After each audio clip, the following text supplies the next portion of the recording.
Atos 14. Vamos ler do versículo 1 a 7 e eu vou basear esta mensagem e já vou-vos dizer como é que eu depois, ao ler estes capítulos, o 13 e o 14, como é que eu cheguei a esta conclusão e vamos ver então o que é que o Senhor nos quer dizer hoje. Amém?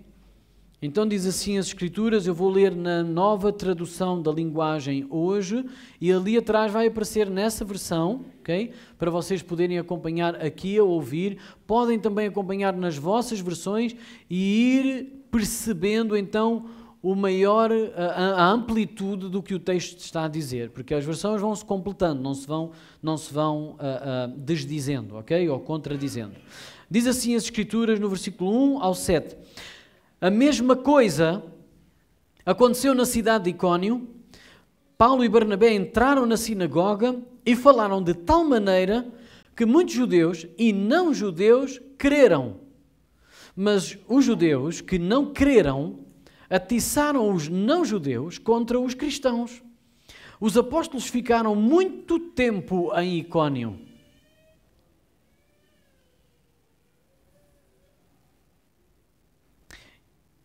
Bom, eu vou ler primeiro tudo e depois eu começo a explicar. Começam-me logo a vir aqui as coisas à mente.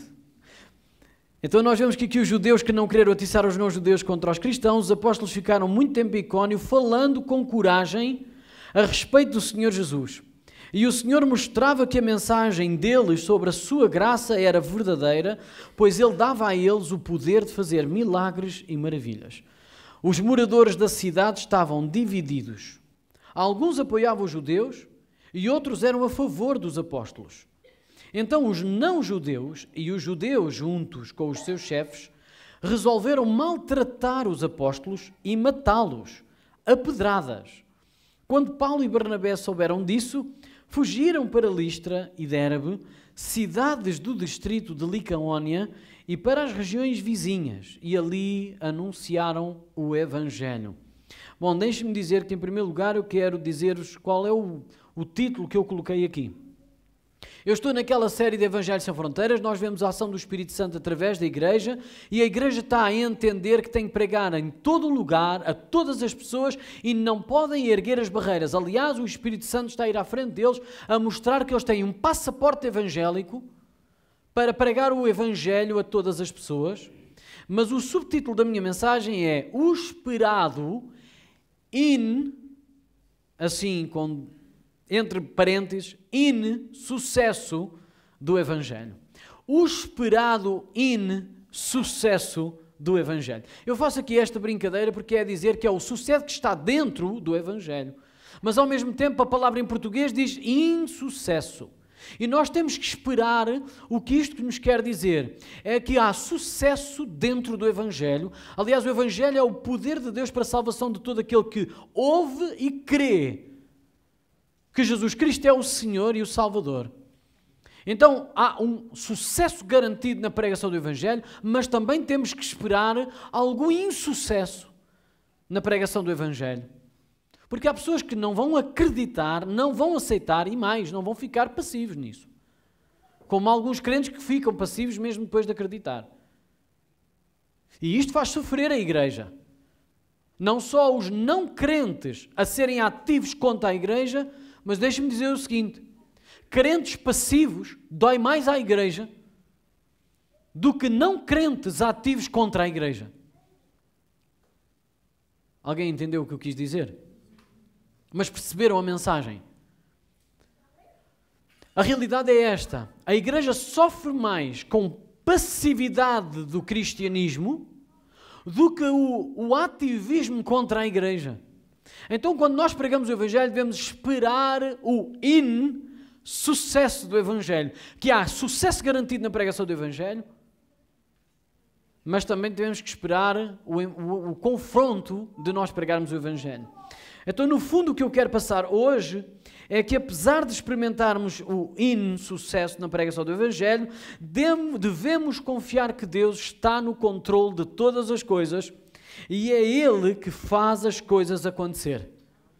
O nosso trabalho é pregar o Evangelho sem questionar Deus, porque é que a pessoa que ouviu está contra nós. Lembram-se de Samuel quando disse, ele rejeitou-me. Lembre-se do profeta Samuel estar a ser rejeitado pelo rei Saul e ele ficar todo triste. Saul, o povo, não era o rei Saul, era o povo já não estava a querer ser guiado por Deus diretamente, mas através de Samuel. E Samuel ficou assim todo triste, a dizer: Senhor, até eles rejeitaram-me. E o Senhor disse: não, eles não te rejeitaram a ti. Eles rejeitaram a mim. Então não leva assim tão a peito de quando prega o Evangelho, de não ser aceito, porque isso pode ser uma raiz de orgulho e não de compaixão pelo perdido. E sabe como é que nós podemos perceber isto? Se nós voltamos as costas, é porque era orgulho. Se nós martelamos na mesma tecla, é porque é compaixão pelo perdido. Eu preciso da vossa... Não precisam dizer amém, mas pelo menos fazer assim como os indianos, a dizer sim.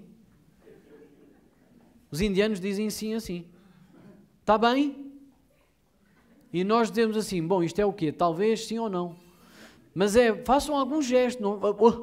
Não, a mensagem, eu estou a entender a mensagem. A mensagem está a chegar. Ok? Então procure bem no seu coração, de cada vez que prega o Evangelho, qual é a razão que o está a fazer. É o amor de Deus que está em si a trabalhar e a produzir e que o constrange a amar o outro mesmo que não seja amado. Entende? Então, se nós procuramos pregar o Evangelho e se nós vemos um sucesso garantido a acontecer, nós damos graças a Deus, mas não nos podemos orgulhar. Mas se nós vemos o insucesso da nossa pregação, nós devemos compadecer pela não aceitação do Evangelho por quem está a ouvir. E não voltar costas.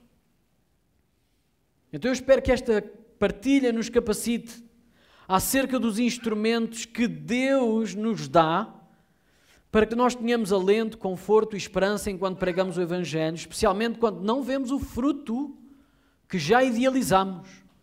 Eu vou falar isto, eu ouvi isto no domingo, eu vou falar isto, e a pessoa vai acreditar logo. Nós idealizamos, não é? Na nossa cabeça nós idealizamos. E eu vou falar assim, assim, assim, assim, e a pessoa vai se derreter porque o Senhor vai entrar e... A pessoa fica logo de joelhos e a dizer: ora por mim, por favor, que sou um miserável pecador. E depois aquilo não acontece, a pessoa está assim a olhar para nós, de braços cruzados, como nós às vezes estamos aqui na presença do Senhor, a música está a correr, nós estamos aqui e alguns estão assim. E isso acontece com quem nós pregamos o Evangelho.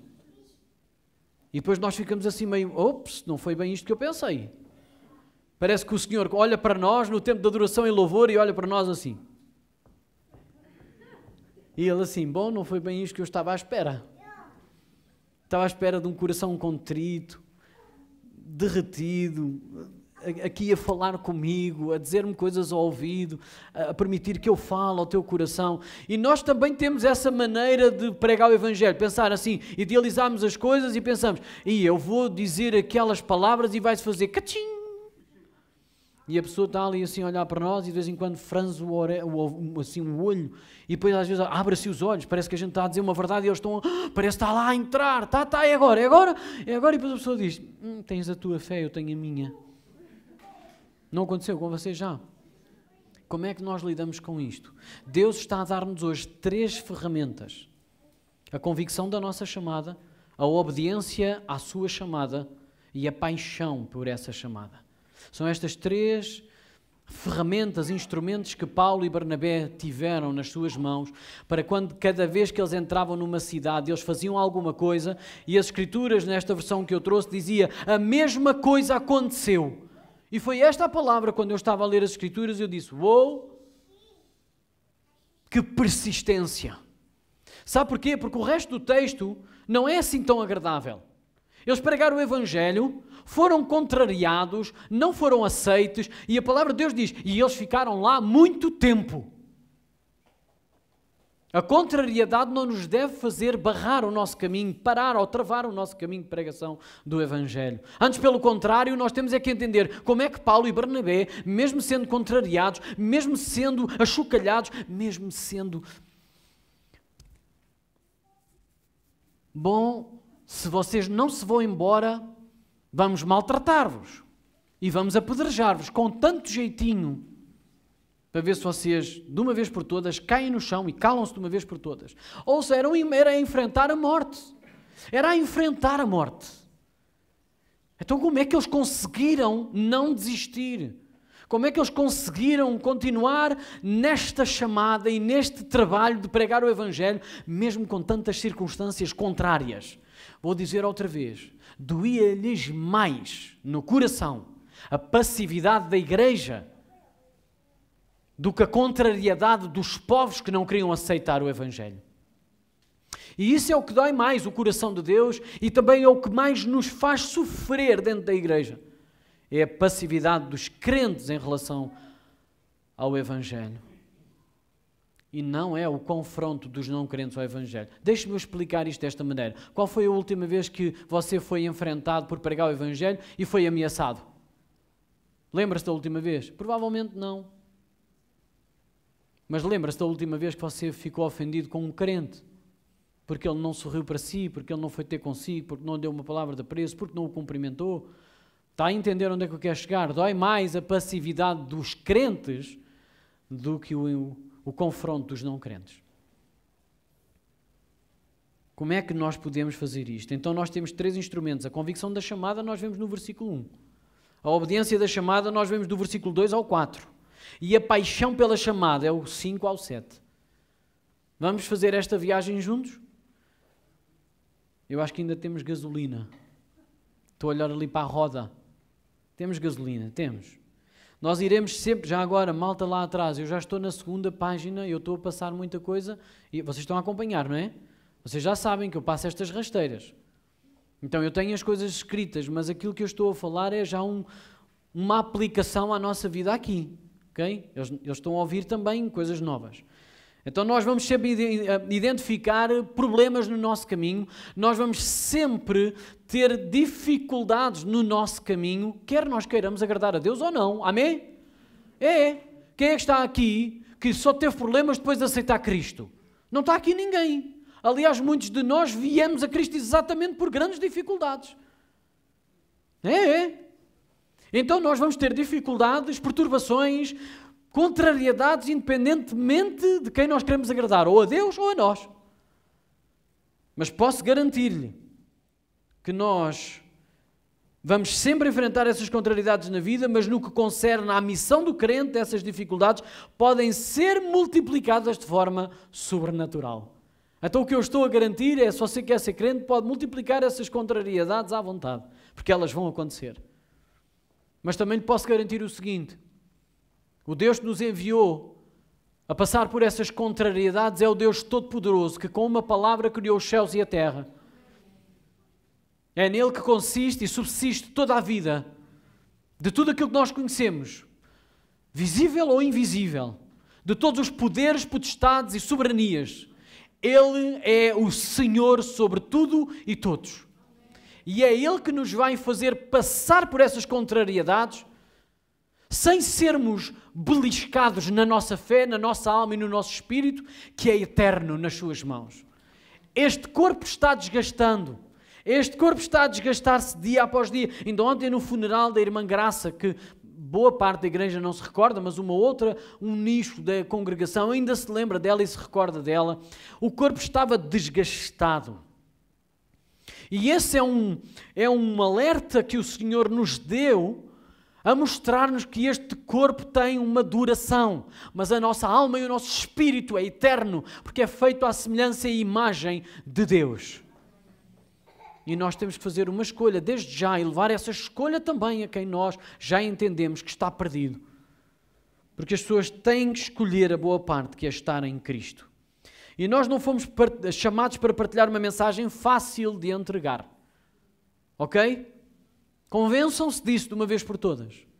Nós não temos uma mensagem fácil de entregar. É a mais bonita de todas, sem dúvida nenhuma. Mas também é, por outro lado, a mais difícil e mais perigosa de falar a alguém. Sabe porquê? Porque quem acha que está vivo por sua própria capacidade vai ouvir da nossa boca que ele está morto em pecado e está em rebeldia contra Deus, está em guerra contra Deus, mesmo não entendendo. Mas isso é o que as Escrituras dizem que nós temos que pregar às pessoas. Mas também não ficamos por aí, porque ela tem o final mais feliz de todos. Porque Deus, sabendo das nossas dificuldades e impossibilidades de chegar até Ele, amou-nos tanto e quer relacionar-se connosco de tal forma que entregou o que tinha de mais precioso. E não estamos a falar de dinheiro, como é o nosso pensamento hoje. Ele entregou aquilo que Ele tinha de mais precioso, é o seu Filho. O único, o unigênito. Para que nós não pudéssemos perecer para toda a vida, mas para que nós pudéssemos ser salvos, justificados do nosso pecado. E ser entregues e levados, tirados das trevas e levados para o seu reino da luz, para o reino do seu Filho, o Filho do seu amor.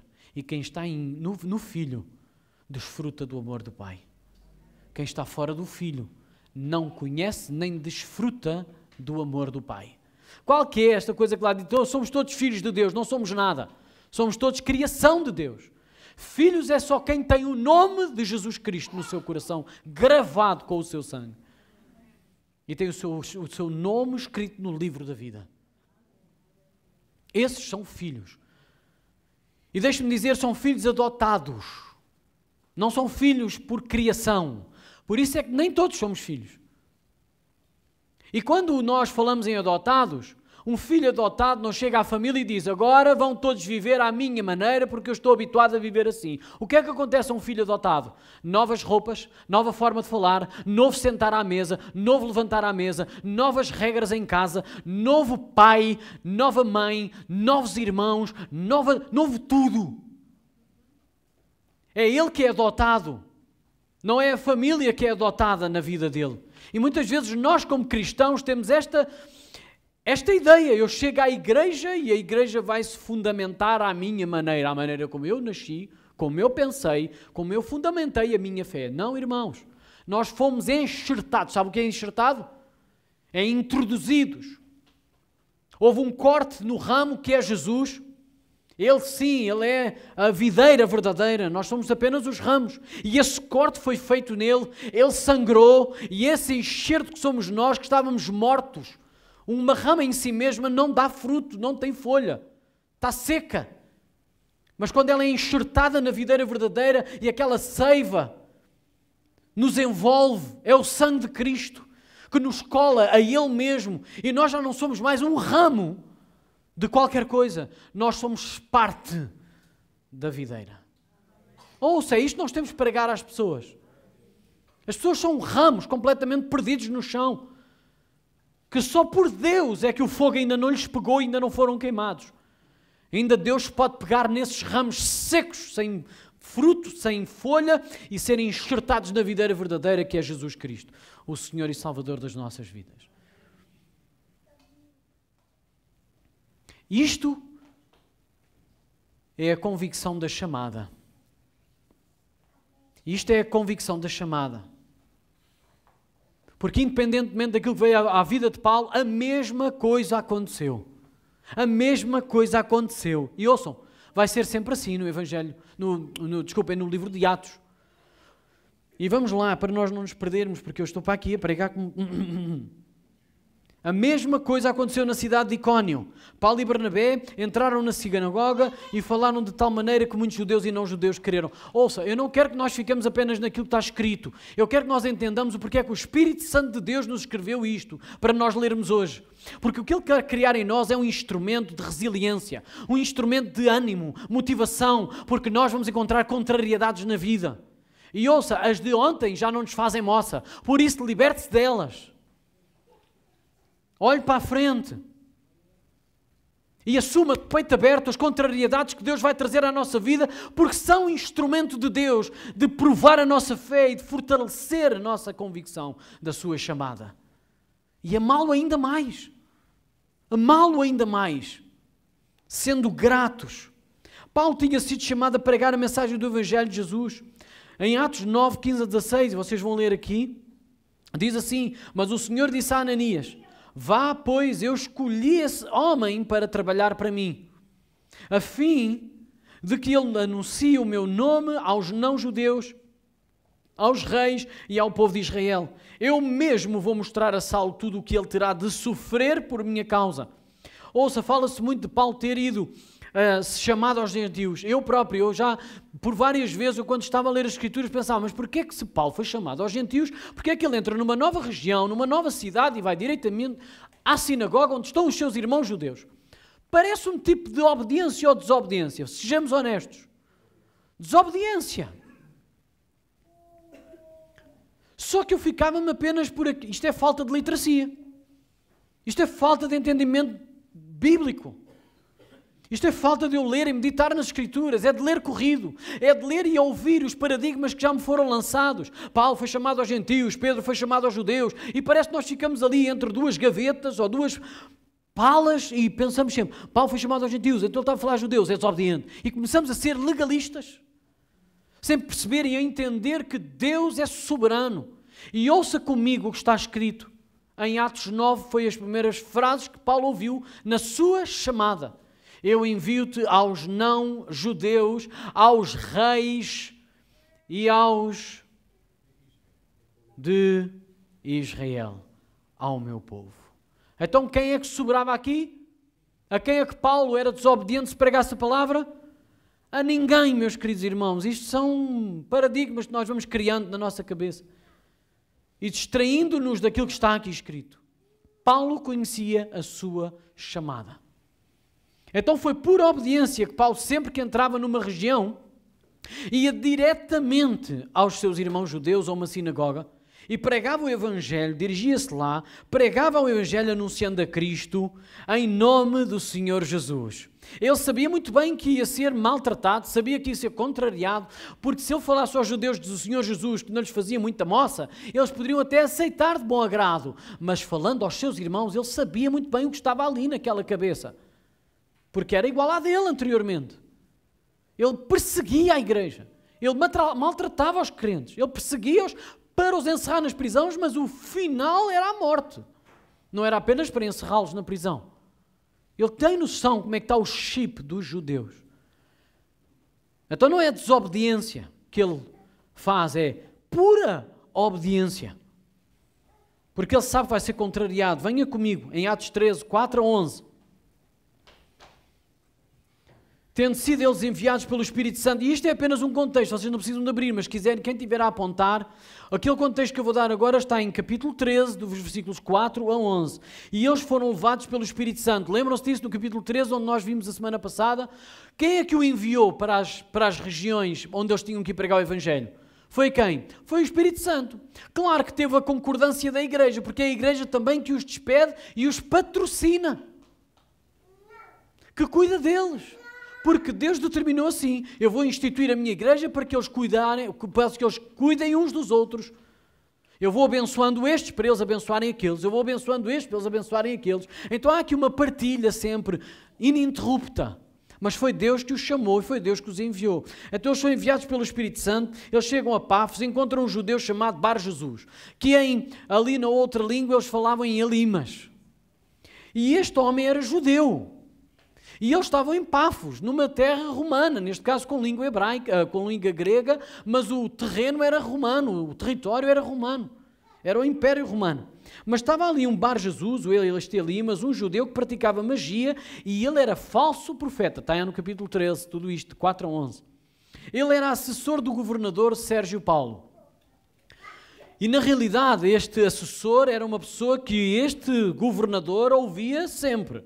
Era o conselheiro dele, era a pessoa que ele tinha algum prazer em ouvir e também guiava a sua vida por isto. Mas este homem era tão culto, que ao ouvir falar do Evangelho, ele disse, espera aí, eu sou muito curioso em relação à cultura, então eu quero ouvir com os meus próprios ouvidos e ver com os meus olhos o que é que se está a acontecer, porque eu ouço das massas a serem convertidas a esta mensagem. Então eu quero conhecer, e o Elimas ficou logo ali assim, ai, que este homem está-me a estragar o negócio. Está-me a estragar o poleiro. Isto faz-nos recordar outras pessoas que já nós falámos anteriormente.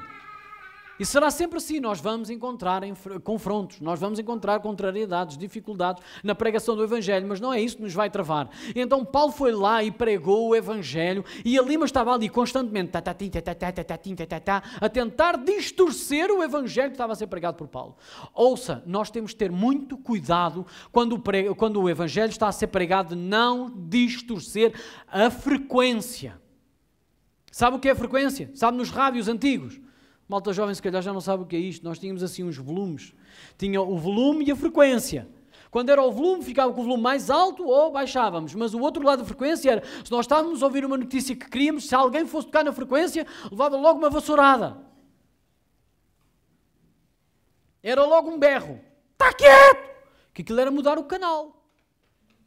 E não havia o puxar atrás, como vocês hoje têm. Não faz mal, eu a seguir vou ao YouTube, vejo a coisa outra vez, ou passo ali. Não é? Vocês hoje têm tudo facilitado, mas depois perdem a viagem. Vocês perdem a viagem.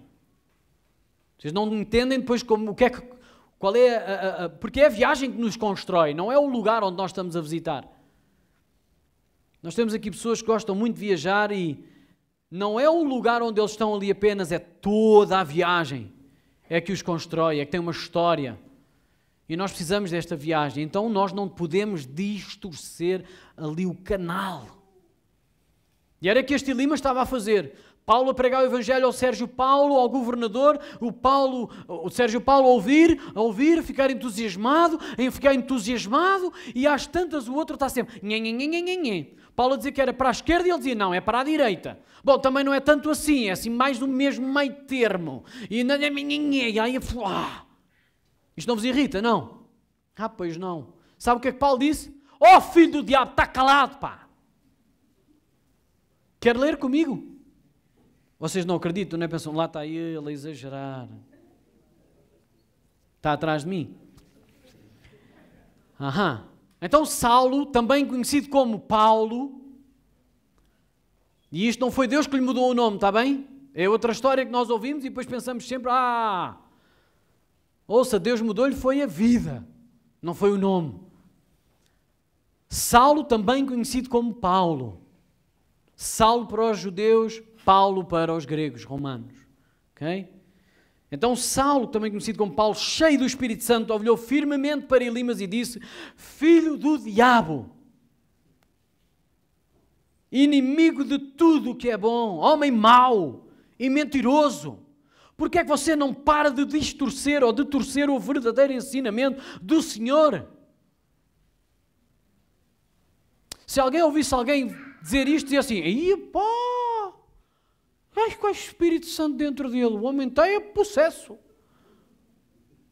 Mas não, a Bíblia diz, Paulo, cheio do Espírito Santo, enfrentou a sua dificuldade em nome do Senhor Jesus e pôs a pessoa no lugar. Eu estou a falar da mensagem mais importante, tu não tens autoridade para distorcê-la.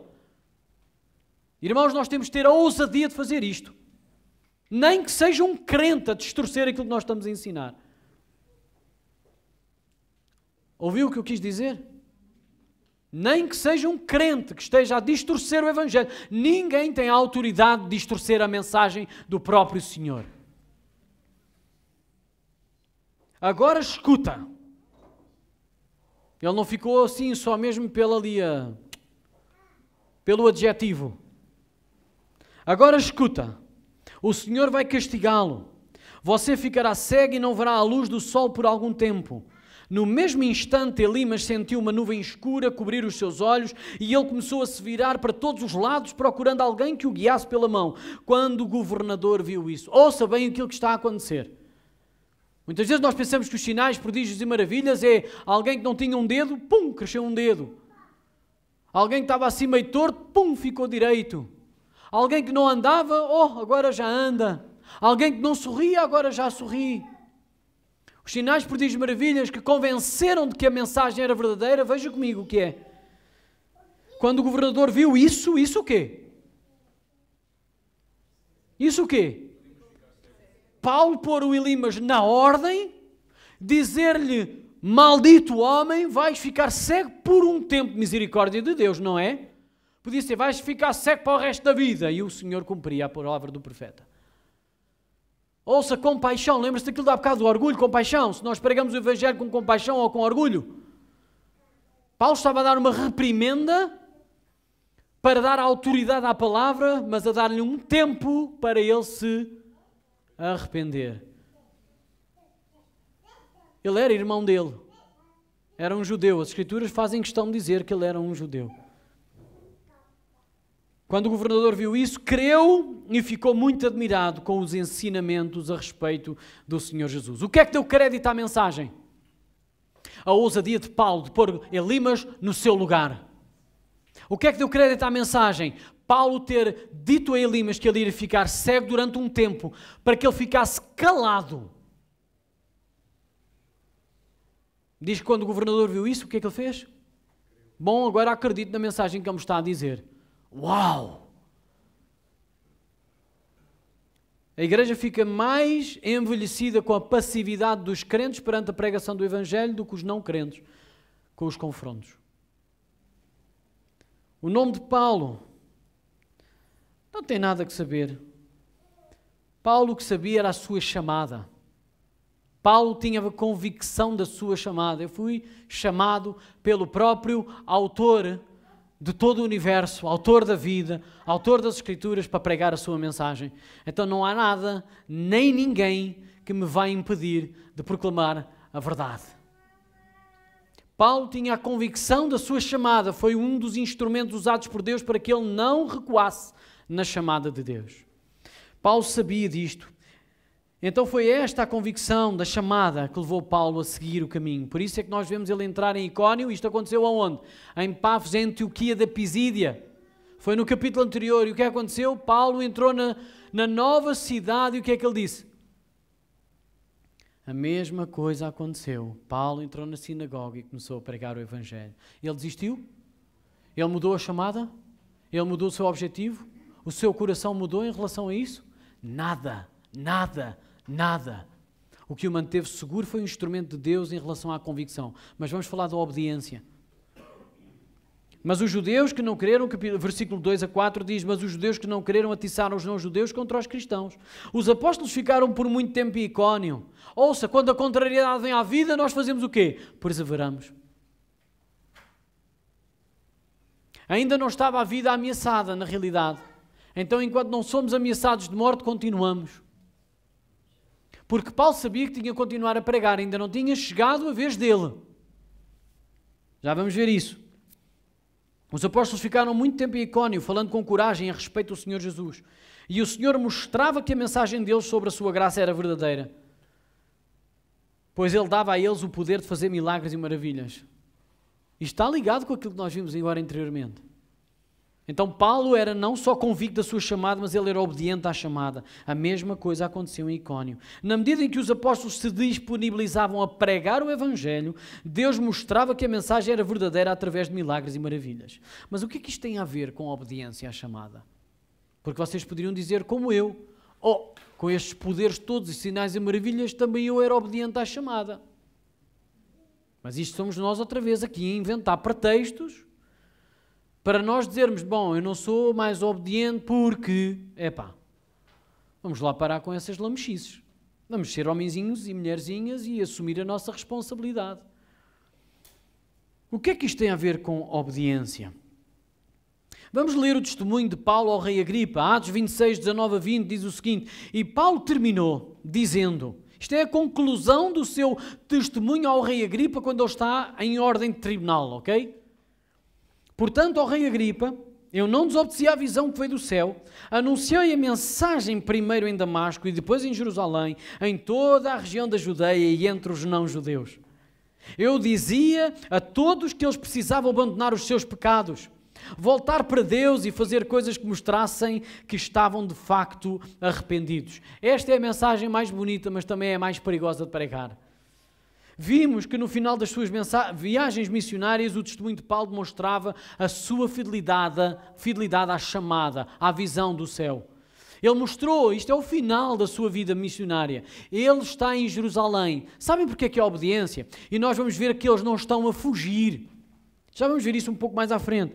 Breve resumo, aqui em relação a isto, nós temos que falar isto, eles no final da viagem missionária vemos que Icónio estava a acontecer exatamente o que era corrente sempre que Paulo entrava numa nova região.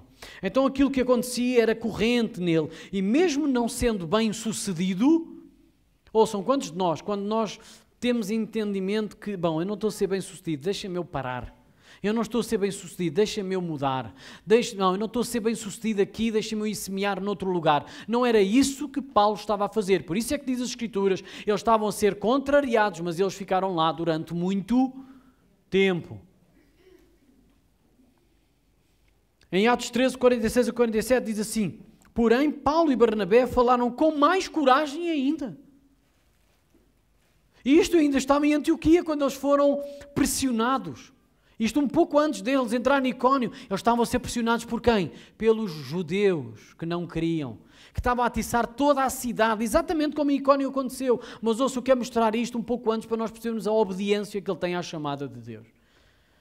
Porém, Paulo e Barnabé falaram com mais coragem ainda. Eles disseram, era necessário, e eu gosto muito nesta tradução da ARA. Dá para vocês pôr aí na ARA, esta parte do versículo, 13, 46 a 47.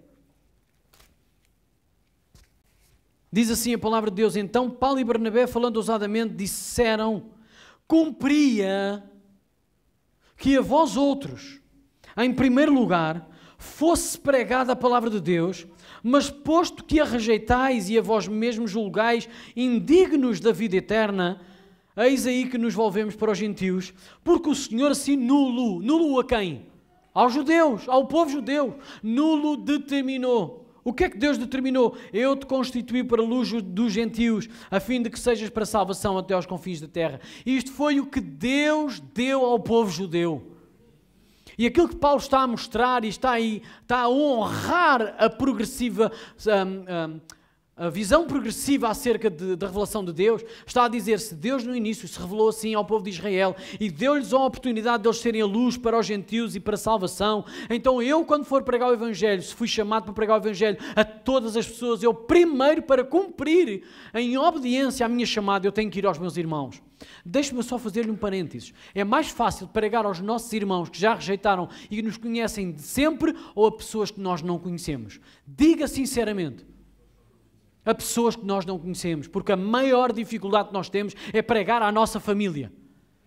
E por isso é que eu digo e consciencializo-me e quero mostrar-vos que o instrumento de Deus para a perseverança é a obediência, porque Paulo não ia com grande alegria pregar aos seus irmãos que ele já sabia qual era o sucesso. Era nulo, praticamente. Então foi em obediência que Paulo pregava à sua família, à sua casa. E isso é extraordinário. É mais um instrumento de Deus, não só a convicção da chamada, mas também a obediência a essa mesma chamada. É isto que nos torna resilientes e perseverantes. Sabe uma coisa? Ele tinha acabado, antes de Icónio, ele tinha acabado de dizer isto, cumpria que a vós outros, mas agora nós vamos nos virar para os gentios. Ele entra em Icónio, o que é que Icónio diz? A mesma coisa aconteceu em Icónio. Ele entrou na cidade e foi diretamente para a sinagoga. Obediência, irmão e irmã. A obediência é o instrumento de Deus para o guiar a manter-se firme na sua chamada. Porque quando nós abrimos mão da obediência, abrimos mão de tudo. Ouviu bem? Não era a convicção da chamada apenas, era a obediência a essa chamada. Então Paulo sabia que quando entrasse numa região ele tinha que ir diretamente aos judeus e pregar e ser escorraçado da cidade. E naquele intervalo de tempo, enquanto ele não era escorraçado à pedrada ou ameaçado de morte, ele permanecia por muito tempo a ver o fruto de Deus a crescer. Então estas duas coisas, mesmo a convicção da chamada de Deus a servi-lo, precisamos também de obediência para continuar nos tempos difíceis que atravessamos. A obediência é o instrumento de Deus para nos prevenir continuar a servi-lo. Ouça, não é por muito nos animarem, não é por muita igreja nos animar, nos confortar, ou concordarem com tudo o que fazemos, ou dizemos, ou mesmo até bajularem, que nos faz manter o serviço à igreja e a Deus. É simplesmente a sua graça e a bênção que nos dá força para nos mantermos obedientes à sua chamada. E em terceiro lugar, a paixão pela chamada.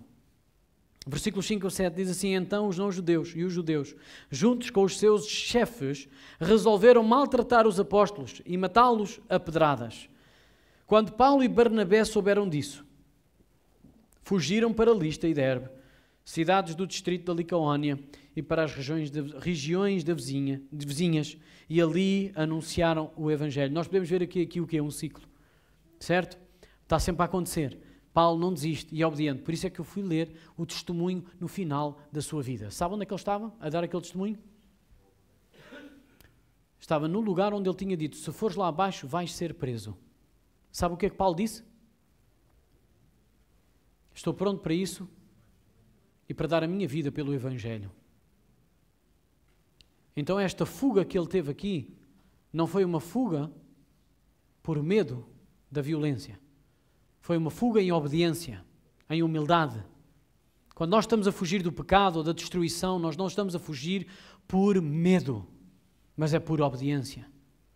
Esta fuga de Listra e Derbe, esta fuga de Icónio, ele fê-lo por obediência, porque ele sabia que ainda a missão dele não tinha terminado. E sabe uma coisa? Lembra-se da primeira parte? Ananias recebeu uma mensagem da parte de Deus para dizer a Paulo, o que é que ele disse? Ele é um homem que eu escolhi para me ser útil, para eu vou enviá-lo para os gentios, aos reis e aos judeus. E eu próprio lhe vou mostrar o quanto ele tem que, pela minha causa. Infelizmente, nós hoje lemos paixão, ou quando vemos a palavra paixão, pensamos num sentimento. Certo? Estou tão apaixonado, e a sentir as borboletas, e esquecemos de tudo o resto. Ouça, a paixão, a origem da paixão está relacionada a Cristo. Por isso é que nós chamamos da última semana da paixão.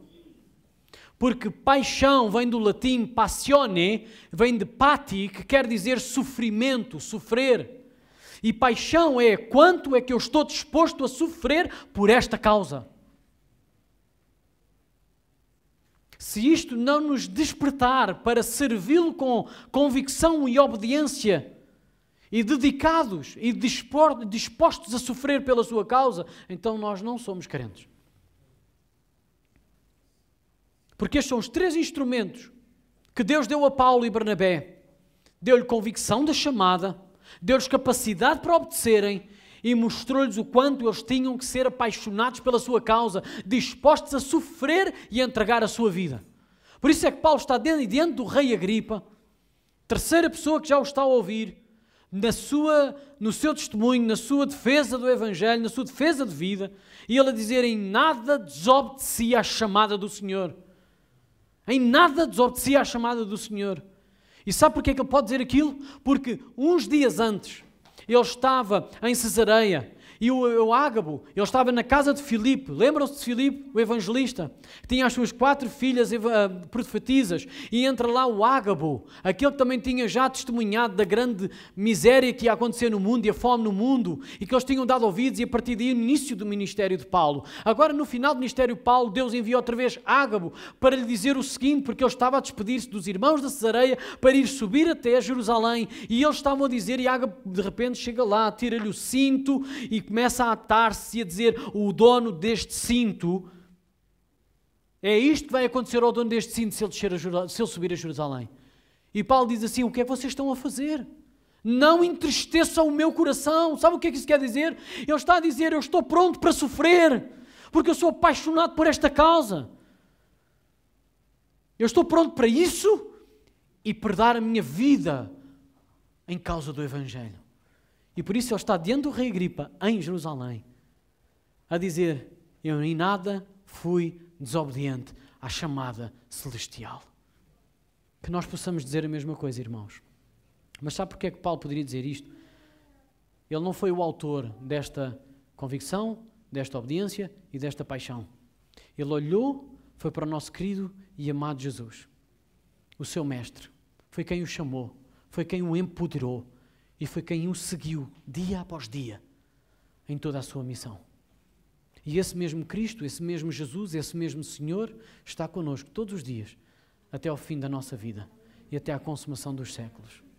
Em Isaías 53, nós podemos dizer que Paulo estava, deixa-me dizer isto assim, Paulo estava profundamente comprometido com a causa de Cristo, para pensar em recuar por causa de algum sentimento. Ele não falou em paixão, irmãos. Ele falou em ação. Eu estou disposto a sofrer por esta causa. A missão de Paulo não estava presa ao sentimento que os seus ouvintes nutriam por ele. Paulo tinha como mestre pessoal Jesus Cristo, que cumpriu a sua missão sem ser ouvido, sem ser amado, sem ser desejado ou sem ser reconhecido. De que é que se queixa o homem? Queixe de si mesmo, porque Deus já nos deu tudo o que nós precisávamos para sermos bem-aventurados, felizes e termos sucesso na nossa vida. Em Isaías 53 diz mesmo: quem creu na nossa pregação? Quem é que creu naquilo que Jesus pregou? Ele não tinha aparência nem formosura. Olhámo-lo, mas nenhuma beleza havia que nos agradasse. Era desprezado e o mais rejeitado entre os homens.